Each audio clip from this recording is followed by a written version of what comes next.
हिंदुत्व आणि गद्दारी या दोन्ही मुद्द्यांवरनं उद्धव ठाकरे आणि नारायण राणे यांच्यामध्ये शाब्दिक वार रंगलाय. पाहूयात.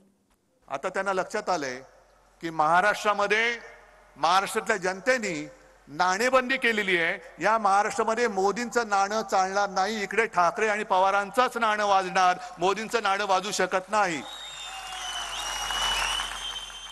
आणि म्हणून ही सगळी फोडाफोड चाललेली आहे. शिवसेना फोड, राष्ट्रवादी फोड. मोदीजीने अनेक योजना आणल्या कोरोनामध्ये.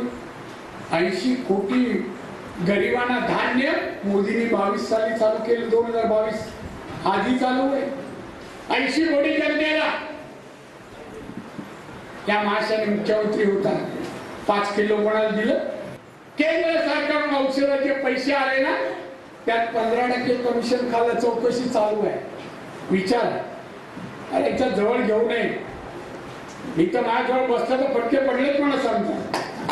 पोलीस येतात का तुमचे? नाही, मी नाही सोडले. हे गद्दार तू आहेस. बाळासाहेब हिंदुत्व आणि मराठी माणूस या तडजोड बाळासाहेब कधीच केलं नाही. मी 39 वर्ष केलं. 10 वर्ष ज्या माणसाने सोनियाजीने आणि काँग्रेसच्या घरात धुनीभांडी केलेली आहेत, त्यांनी काही सांगावं आणि त्याच्यावर आपण काही बोलावं. मला वाटतं हे शान के खिलाफ आहे.